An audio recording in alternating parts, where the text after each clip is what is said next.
ओम नमो भगवते वासुदेवाय।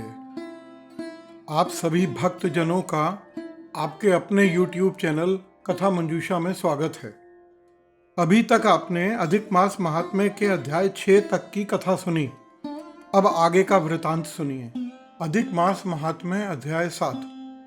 सूत जी बोले, हे तपोधन, आप लोगों ने जो प्रश्न किया है वही प्रश्न नारद ने नारायण से किया था।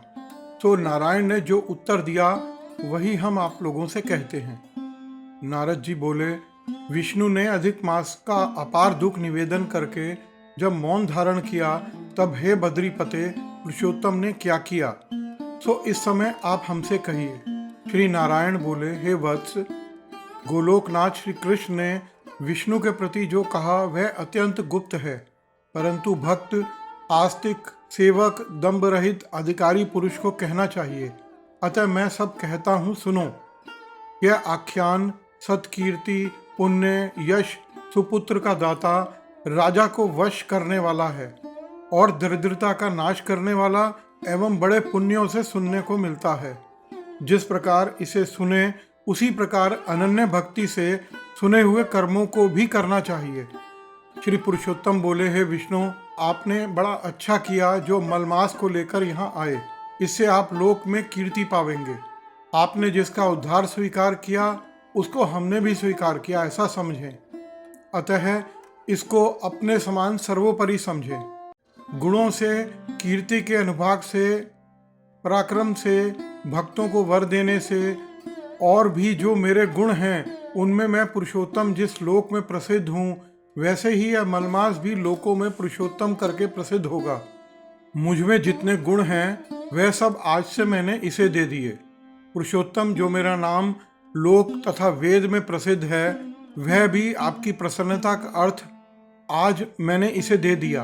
हे मधुसूदन, आज से मैं इस अधिक मास का स्वामी भी हुआ।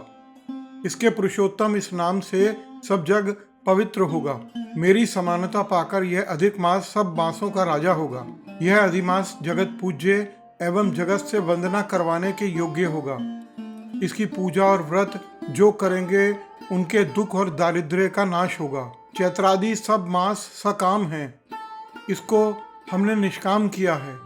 इसको हमने अपने समान समस्त प्राणियों को मोक्ष देने वाला बनाया है।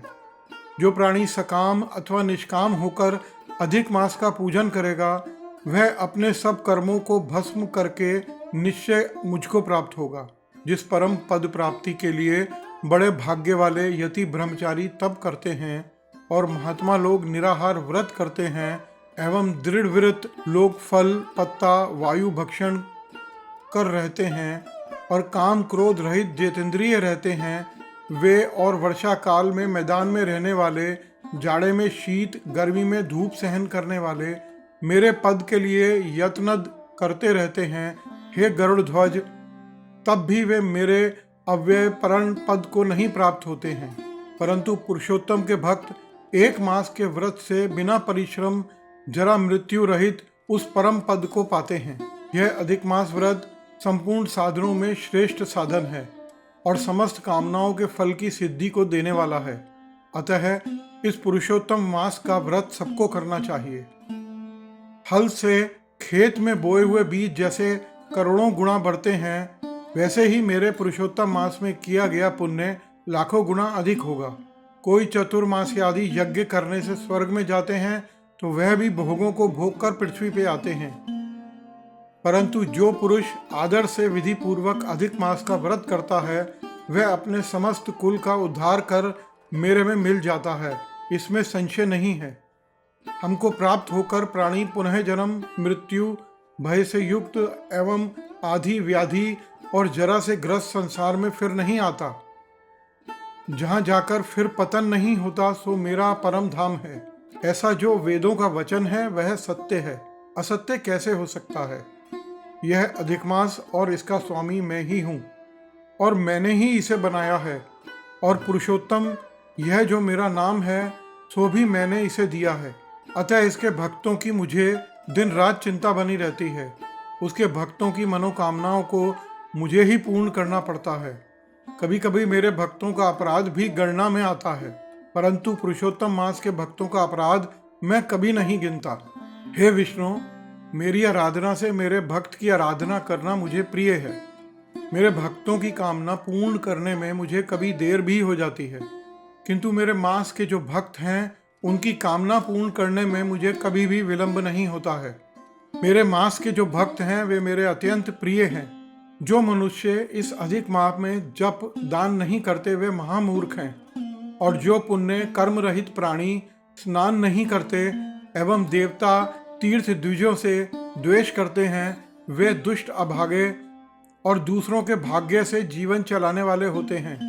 जिस प्रकार खरगोश के सींग कदापि नहीं होते, वैसे ही अधिक मास में स्नानादि ना करने वालों को स्वप्न में भी सुख प्राप्त नहीं होता है।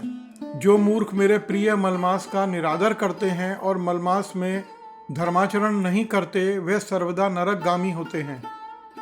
प्रति तीसरे वर्ष पुरुषोत्तम मास प्राप्त होने पर जो प्राणी धर्म नहीं करते वे कुंभी पाक नरक में गिरते हैं और इस लोक में दुख रूप अग्नि में बैठे स्त्री पुत्र पौत्र आदिकों से उत्पन्न बड़े भारी दुखों को भोगते हैं। जिन प्राणियों को यह मेरा पुण्यतम पुरुषोत्तम मास अज्ञान से व्यतीत हो जाए वे प्राणी कैसे सुखों को भोग सकते हैं।